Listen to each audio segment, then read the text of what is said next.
पिछले क्लास में पढ़े थे हम लोग निर्वाचन, निर्वाचन आयोग, ठीक है, परिसीमन एटसेट्रा एटसेट्रा। इसी से संदर्भ में था कि एक अगला टॉपिक आपके सामने है राजनीतिक दल। कल जैसे चर्चा किए थे कि लोकतंत्र है, लोकतंत्र में हमारे पास एक निर्वाचन की पद्धति होगी। निर्वाचन की पद्धति में निर्वाचन एक्चुअली चुनाव लड़ेगा कौन ये डिसाइड करना था, तो इसीलिए एक पार्टी या पार्टी का गठन कैसे होगा इसके बारे में संदर्भ है। यानी हमारे यहाँ जो कोई पार्टीगत बहुत सारे राजनीतिक दल होंगे, उस राजनीतिक दल के द्वारा चुनाव निर्वाचन मतलब जीता जाता है, निर्वाचन या चुनाव जीता जाता है। उसमें से कुछ दल पक्ष दल में होते हैं या कुछ विपक्ष में होते हैं, इस तरह से। तो आज संदर्भ हमारे सामने है राजनीतिक दल, और दूसरा टॉपिक है आपके सामने दल विरोधी कानून या दल विरोधी अधिनियम। एक्चुअली मूल संविधान में किसी राजनीतिक दल के बारे में कोई विशेष चर्चा नहीं थी। 52वां संविधान संशोधन 1985 के द्वारा 10वीं अनुसूची संविधान में जोड़ी गई, और 10वीं अनुसूची जब जोड़ी गई तो भारत में या भारतीय संविधान में राजनीतिक दल को संवैधानिक मान्यता प्राप्त हुआ था, ठीक है। इसमें एक चीज ये अभी, और इसके साथ साथ 52वां संविधान संशोधन में दल विरोधी अधिनियम भी चर्चा करेंगे। अब राजनीतिक दल के बारे में चर्चा करते हैं, कौन कौन से राजनीतिक दल है। तो ये 3 प्रकार के राजनीतिक दल हम लोग पढ़ते हैं। एक है राष्ट्रीय दल, नेशनल पार्टी, दूसरा स्टेट लेवल की पार्टी होती है, इसको राज्य स्तरीय दल कहते हैं, और तीसरा है गैर मान्यता प्राप्त दल। इसका मतलब आप लोग क्या समझते हैं? ये जो इलेक्शन कमीशन ऑफ इंडिया है, यानी जो इससे पहले हम लोगों ने चर्चा किया था निर्वाचन आयोग, उसके द्वारा राष्ट्रीय दल और राजनीतिक दल को मान्यता प्राप्त दिया जाता है इलेक्शन कमीशन ऑफ इंडिया के द्वारा। इस गैर मान्यता प्राप्त दल को इलेक्शन कमीशन ऑफ इंडिया के द्वारा मान्यता प्राप्त नहीं होता, ये केवल रजिस्ट्रेशन कराता है या पंजीकरण होता है इनका, इसी संदर्भ। तो अब आपके सामने जो प्रश्न आते हैं कि किस किस, यहां से बहुत कंसेप्चुअल क्वेश्चन आता है कि आप राष्ट्रीय स्तर की पार्टी किसको बोलते हैं, राज्य स्तर की पार्टी किसको बोलते हैं, कितने प्रकार की पार्टी है, क्या सुविधाएं इसे मिल जाती है, इस तरह से चीजें हैं आपके सामने। तो पहले देखते हैं क्या क्या क्राइटेरिया है राष्ट्रीय स्तर की पार्टी के लिए। राष्ट्रीय स्तर की पार्टी के लिए आपके सामने 3-4 क्राइटेरिया हमारे सामने है, देखते हैं क्या क्या है। पहला क्राइटेरिया इसके सामने है कि लोकसभा या विधानसभा में 4 या अधिक राज्य से वैध मत का 6% वोट आपको आना चाहिए। यानी कोई पार्टी, हमने थोड़ी देर पहले समझाया था कि कोई पार्टी किसी राज्य में एमपी या एमएलए का चुनाव लड़ती है, ठीक है। वोटर तो हम लोग वही है, भले पार्टी मान लीजिए बिहार में 40 सीट पर एमपी और 243 सीट के आसपास एमएलए की सीट होती है, इसमें कोई पार्टी लड़ना चाहती लड़ी है, लेकिन वोटर तो वही लोग है ना, बिहार के जितने वोटर है वही होंगे, या उसमें कुछ जुड़ेंगे कुछ घटेंगे। ये वोटर यानी वैध मत का कितने से अधिक राज्य में, 4 या अधिक राज्य में वैध मत का 6% वोट प्राप्त होना चाहिए। अभी जीतना हारना इसमें नहीं किया गया है, केवल क्या पहला पॉइंट में दिया है कि 6% वैलिड वोट आपको प्राप्त होना चाहिए जो भी पार्टी इलेक्शन लड़ रही है, चाहे वो किसमें हो, चाहे वो लोकसभा का इलेक्शन लड़ रही है, वो चाहे विधानसभा का। इसमें कंफ्यूजन नहीं होना चाहिए। एक हमने क्या कहा था, एक राज्य में चाहे लोकसभा या विधानसभा, वोटर तो वही लोग होंगे चाहे आपके सांसद और विधायक का कोई। तो पहला पॉइंट आपके सामने है कि लोकसभा और विधानसभा में कितने से अधिक राज्य, 4 या अधिक राज्य में उस पार्टी को जो लड़ रही है उसको वैलिड वोट का कितना % वोट आना चाहिए, 6% वोट आना चाहिए। इसके साथ एक पॉइंट और जोड़ा गया है कि किसी राज्य या राज्यों से लोकसभा का कितना सीट, 4 सीट। यहां 4 सीट डिनोट किया गया है। यदि किसी एक राज्य देवल दे देते, यहां पर किसी पहला वाला पॉइंट यदि नहीं जोड़ते, तो कोई भी क्षेत्रीय दल अपने यहां से 4 को लोकसभा आसानी से हो जाता है। जैसे जो भी पार्टी पढ़ेंगे क्षेत्रीय दल या गैर मान्यता प्राप्त को भी मिल जाता है इस तरह से। तो 4 सीट यानी इसके साथ साथ लोकसभा विधानसभा में 4 या अधिक राज्यों से 6% वैलिड वोट, प्लस किसी राज्य या राज्यों से लोकसभा में कितना सीट होना चाहिए, 4 सीट प्राप्त होना चाहिए। इसके साथ या क्या है, आप लोकसभा में 2% सीट, यानी 2% सीट मतलब 11 आपका सांसद होना चाहिए, कितने राज्यों से, 3 राज्यों से, तो आप नेशनल पार्टी बन सकते हैं। और चौथा पॉइंट यह है कि राज्य 4 राज्यों में राज्य स्तरीय पार्टी होनी चाहिए। राज्य स्तरीय पार्टी क्या होगी, थोड़ी देर बाद चर्चा करते हैं। तो राष्ट्रीय दल के लिए मान्यता क्या प्राप्त होगा, जो राष्ट्रीय दल को मान्यता प्राप्त करना है उसके लिए क्या क्या चीजें चाहिए, लोकसभा विधानसभा में 4 या अधिक राज्यों में वैलिड वोट का 6% वोट प्राप्त होना चाहिए, प्लस किसी राज्य या राज्यों से लोकसभा में 4 सीटें आनी चाहिए, ठीक है। या ये दोनों कंडीशन के साथ साथ अथवा क्या कहा दिया कि लोकसभा में किसी राजनीतिक दल को यदि 2% यानी 11 क्या है उनका एमपी है, कितने राज्यों से, 3 राज्यों से, यानी 3 राज्यों से 11 एमपी आप भेज रहे हैं तो आप राष्ट्रीय पार्टी बन सकते हैं। या चौथा पॉइंट दिया है कि राज्य स्तरीय पार्टी आपको होनी चाहिए 4। समझ गए? अब ये इस तरह से यहां पर चीजें की गई। तो इस तरह से अभी हमारे पास राष्ट्रीय पार्टी की संख्या कितनी है? 6 है, जिसमें आप Bharatiya Janata party, Indian national Congress, आम आदमी पार्टी, बीएसपी, सीपीआई-एम और नेशनल पीपुल्स पार्टी, ये नॉर्थ ईस्ट की पार्टी है। ये 6 पार्टी है। कुछ पार्टी की मान्यता रद्द हो गई हमारे यहाँ से 2027 में से, कुछ पार्टी की राजनीतिता हमारे यहाँ से समाप्त हो गई। अभी 6 पार्टी मान्यता प्राप्त है। तब राज्य स्तरीय पार्टी किसको कहते हैं? दूसरी पार्टी देखते हैं। ये राष्ट्रीय स्तर समझ गए। राज्य में कोई पार्टी लड़ती है तो कौन कौन सी पार्टी कैसी लड़ेगी? यहां बोला गया पहला पॉइंट समझिएगा, विधानसभा में वैलिड वोट का 6% प्लस राज्य में 2 सीटें।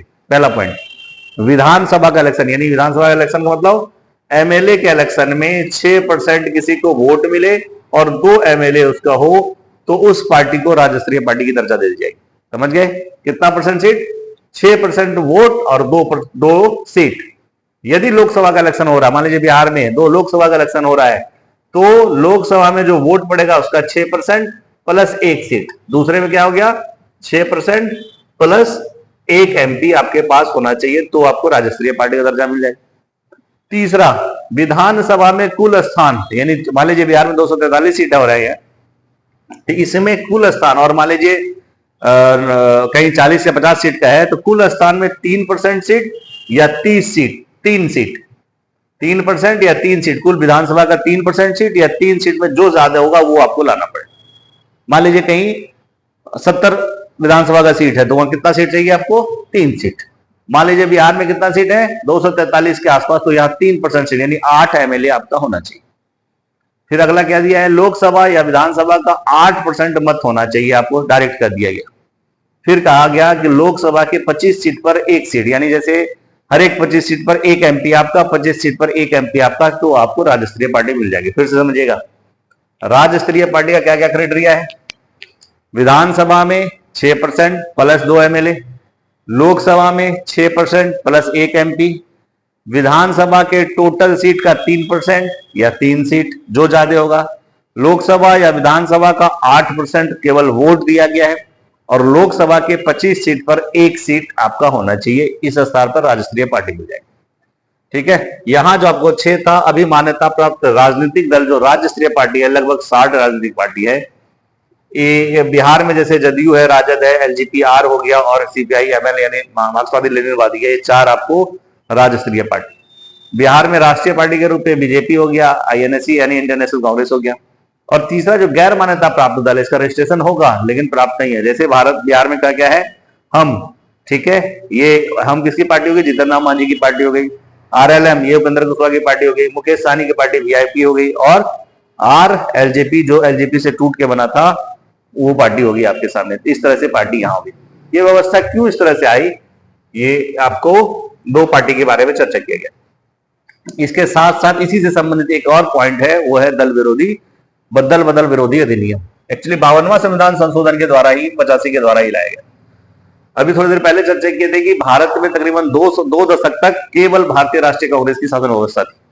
70 के दशक में केंद्र में और कुछ कुछ राज्यों में गैर कांग्रेसी सरकार आना शुरू हुई, और जब गैर कांग्रेसी सरकार आना शुरू हुई तब बहुत सारे एमपी और एमएलए किसी पार्टी से जीत जाते थे और दूसरे पार्टी को ज्वाइन करके सरकार बना लेते। आया राम जया राम, ये इसके बारे में पढ़िएगा, पढ़ाए भी है। तो इस तरह से चीजें, इसको रोकने के लिए एक एक्ट लाया गया जिसका नाम था 52वां संविधान संशोधन 1985। इसके द्वारा क्या 10वीं अनुसूची जो 10th शेड्यूल है ये जोड़ा गया। कुछ कुछ एक्ट में संशोधन किया गया। तो वो कौन कौन एक्ट है? 101, 102, 190 और 191 अनुच्छेद में संशोधन किया गया। अब इसमें प्राप्त दिया गया कि भैया आप एक पार्टी से जीत कर आ रहे हैं या एक चीजों से जीत कर आ रहे हैं, दूसरे पार्टी को ज्वाइन कर रहे हैं, फिर भी आपको सदस्यता प्राप्त है। बोला कि नहीं, अब वैसी स्थिति नहीं रहेगी। यहां कहा कि संसद या विधानमंडल की सदस्यता समाप्त हो जाएगी। कब? ये 3-4 पॉइंट आपके सामने दिया गया कि यदि ये सब काम कीजिएगा तो आपका संसद सदस्य या विधानमंडल की सदस्यता समाप्त हो जाएगी। कब समाप्त हो जाएगी? पहला दिया कि यदि किसी राजनीतिक दल की सदस्यता स्वेच्छा से त्याग कर दिया। मान लीजिए जिस पार्टी में हम हैं, पार्टी को खुद से हम रिजाइन कर दिए, तो पार्टी वाला भगा देगा या पार्टी वाला हमें बाहर कर देगा तो हमारी सदस्यता समाप्त नहीं होगी। हम यदि पार्टी को छोड़ देंगे तो हमारी सदस्यता पार्टी से भी जाएगी और संसद सदस्य या विधानमंडल की सदस्यता से भी चली जाएगी। दूसरा, पार्टी कोई व्हीप जारी करती है, यदि हम उसका उल्लंघन करते हैं तो व्हीप क्या होता है कि पार्टी ने किसी चीज पर एक मत दिया है कि आपको इस पक्ष में मतदान देना, और उस पार्टी के मत से विपरीत जाके यदि हम वोट देते हैं तो हमारी सदस्यता समाप्त हो जाएगी। तो 2 पॉइंट समझिएगा, राजनीतिक दल की सदस्यता स्वेच्छा से जोड़ गई, पार्टी के व्हीप से उल्लंघन करें तो तीसरा पॉइंट समझिएगा, संसद या विधानमंडल में यदि हम निर्दलीय सदस्य के रूप में जीत के जाते, यानी हम किसी पार्टी को ज्वाइन नहीं किए, इंडिपेंडेंट खड़ा हुए और इंडिपेंडेंट जीत गए, और इंडिपेंडेंट जीतने के बाद यदि किसी पार्टी की सदस्यता हमने ग्रहण कर लिया तो हमें संसद या विधान, जहां भी हम मेंबर चुन के गए वो सदस्यता समाप्त हो जाए। तो निर्दलीय सांसद या निर्दलीय विधायक निर्दलीय ही रहता है, किसी पार्टी को केवल समर्थन कर सकता है सरकार को, पार्टी ज्वाइन नहीं कर सकता। पार्टी ज्वाइन करेगा इसका मतलब उसकी सदस्यता समाप्त हो जाएगी। फिर अगला पॉइंट दिया है, संसद और विधानमंडल में कोई मनोनीत सदस्य है जो नॉमिनेट किए गए हैं, यदि वो किसी पार्टी से नहीं है और 6 महीने के बाद किसी पार्टी को ज्वाइन करता है, 6 महीने तक यदि किसी पार्टी को ज्वाइन करता है नहीं समाप्त होगा, 6 महीने के बाद किसी पार्टी को ज्वाइन करता है तो उसकी सदस्यता समाप्त हो जाएगी। तो 4 पॉइंट समझिएगा, यदि राजनीतिक दल की सदस्यता स्वेच्छा से त्याग कर दे, दूसरा यदि पार्टी व्हीप का उल्लंघन कर ले, तीसरा संसद या विधानमंडल में निर्दलीय सदस्य के रूप में चुने गए और किसी पार्टी को ज्वाइन कर ले, चौथा संसद और विधानमंडल में मनोनीत सदस्य है और 6 महीने के बाद किसी पार्टी को ज्वाइन करते हैं तो सदस्यता समाप्त हो सकती है। बोला और क्या कंडीशन है जिसमें सदस्यता समाप्त नहीं है तो सदस्यता समाप्त होगी? कुछ कंडीशन ऐसा है जिसमें सदस्यता समाप्त नहीं होगी। क्या क्या कंडीशन है?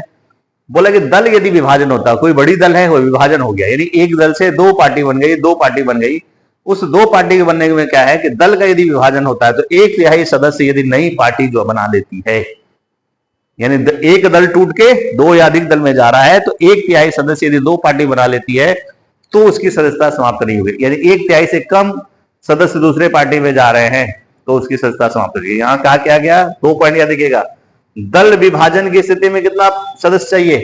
1/3। फिर बोला कि भैया हम दूसरे पार्टी में विलय करना चाहते हैं तो दूसरे पार्टी में विलय होने के लिए आपको 2/3 सदस्य चाहिए। यहां पर दूसरे पार्टी में विलय करना चाहते हैं तो 2/3 सदस्य आपको दूसरे पार्टी में जाएगा। यदि फिर से समझिएगा, दल विभाजन की स्थिति में 1/3 और विलय की स्थिति में 2/3 सदस्य यदि जाती है या नई पार्टी या दूसरे पार्टी में विलय करती है तो आपकी सदस्यता समाप्त नहीं होगी। समझ गए? और फिर बोला कि भैया ये दल विदल से संबंधित निहरता जिसको बोलते हैं कि उसके लिए क्या वो सदस्य बना रहेगा या नहीं रहेगा, इससे संबंधित कौन निर्णय लेगा? तो बोले इससे संबंधित जो निर्णय होगा वो पीठासीन लेते हैं।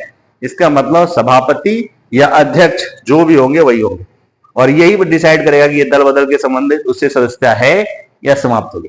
यदि किसी की सदस्यता समाप्त होती है क्या वो कोर्ट जा सकता है? हाँ, वो कोर्ट जा सकता है। मतलब इसके दल बदल के विरुद्ध में JR हमें 1952 के बाद 1992 के बाद 92 के बाद हमें ये प्राप्त है, JR किया जा सकता है किसी भी सदस्यता को समाप्त। इससे बहुत सारे उदाहरण बिहार में भी है। और यही आपका आज था राजनीतिक दल और दल बदल विरोधी कानून, जो मुख्यतः कौन सा संविधान संशोधन है?